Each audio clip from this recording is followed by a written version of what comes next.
Selamat pagi Bapak dan teman-teman semuanya. Pagi, luar biasa, tetap semangat. Nah, pada kesempatan kali ini saya akan mempresentasikan buku yang berjudul Berdamai dengan Rasa Malas. Nah, buku ini ditulis oleh Munita Yeni dan diterbitkan oleh Psikologi Corner. Buku ini total jumlah halaman dalam buku ini itu 204 lembar halaman buku. Nah, langsung aja saya akan menjelaskan tentang buku ini. Rasa malas sering dianggap sebagai musuh utama kesuksesan. Nah, dalam budaya yang sangat menekankan produktivitas dan pencapaian, rasa malas seolah menjadi hal tabu. Dalam buku ini, Berdamai dengan Rasa Malas ini mencoba membawa kita untuk melihat kemalasan bukan sekedar sebagai masalah perilaku, tetapi juga sebagai bentuk komunikasi dari pikiran dan tubuh kita. Buku ini membawa pendekatan yang unik, bukan memaksa kita untuk melawan rasa malas, tapi justru mengajak kita berdamai dengan rasa malas tersebut. Buku ini terdiri dari beberapa bab yang membentuk 3 bagian besar. Yang pertama itu memahami rasa malas, berdialog dengan diri sendiri, dan mengubah kebiasaan menjadi lebih produktif. Nah, yang pertama itu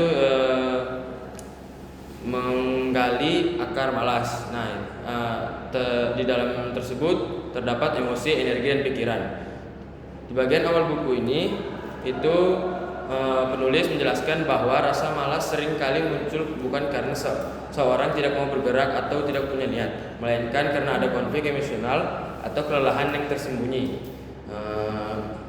Misalnya rasa takut, gagal, ketidakyakinan pada diri sendiri, perfeksionisme, atau bahkan kelelahan mental akibat tekanan sosial. Penulis memperkenalkan konsep bahwa rasa malas bisa menjadi sinyal penting bagi tubuh dan pikiran kita bahwa ada sesuatu yang perlu diperhatikan. Dalam artian tertentu, rasa malas bisa menjadi mekanisme pelindung diri kita sendiri. Nah, yang kedua itu ada berbicara dengan diri sendiri atau teknik self talk. Nah, salah satu kekuatan utama dalam buku ini adalah pembahasan secara self talk. Nah, atau berbicara dengan diri sendiri. Teknik ini menjadi jembatan antara kesadaran dan alam bawah sadar kita. Penulis buku ini menyarankan agar kita belajar mendengar suara hati dan berdialog dengan rasa malas, bukan menolaknya secara kasar. Misalnya, daripada berkata, aku malas banget, kenapa sih aku begini terus? Nah, penulis buku ini menyarankan pendekatan seperti, apa sih yang sebenarnya aku rasakan sekarang? Kenapa aku merasa berat untuk memulai sesuatu yang belum kumulai? Pertanyaan ini membawa pembaca untuk lebih jujur pada dirinya sendiri dan bisa menjadi awal perubahan yang sehat bagi diri sendiri. Dan yang ketiga itu adalah strategi menghadapi kemalasan. Strategi ini dibahas mulai dari kecil ke besar. Nah, buku ini membagikan banyak strategi sederhana namun efektif untuk mengubah kebiasaan kemalasan. Yang pertama itu adalah self talk. Nah, yang tadi sudah saya jelaskan. Nah, atau berbicara dengan diri sendiri. Daripada menyalahkan diri sendiri, coba berdialog secara positif. Misalnya, apa yang membuatku malas hari ini? Nah, teknik ini membantu kita menggali akar kemalasan dan meresponnya secara sehat. Lalu yang kedua itu adalah teknik Pomodoro. Nah, teknik Pomodoro ini menggunakan pola waktu.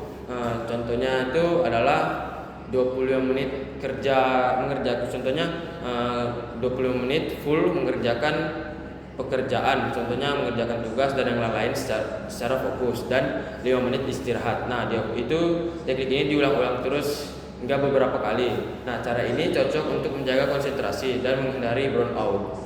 Terus yang ketiga itu tekniknya itu adalah rapikan lingkungan. Nah, ruangan yang berantakan maupun lingkungan yang berantakan itu tidak nyaman dan dapat membuat kita malas. Caranya itu kita harus lebih rajin membersihkan lingkungan kita, kayak atur meja, masukkan cahaya matahari dan suasana agar mendukung kerja dan belajar kita. Nah, lingkungan sangat berpengaruh terhadap mood dan fokus.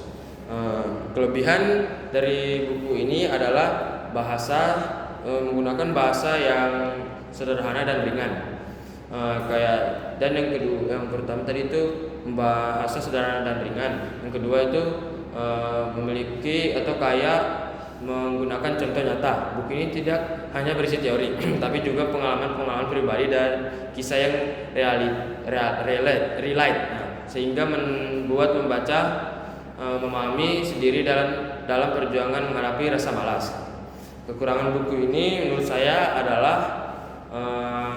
beberapa pembahasan yang ada dalam buku ini itu kurang mendalam.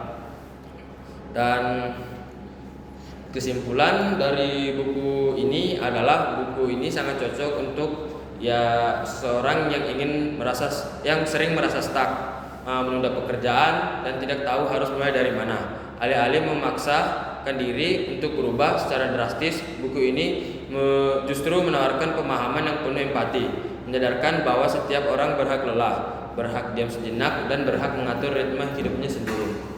Sekian dari presentasi buku saya hari ini. Semoga yang telah saya sampaikan bisa bermanfaat bagi kita semua.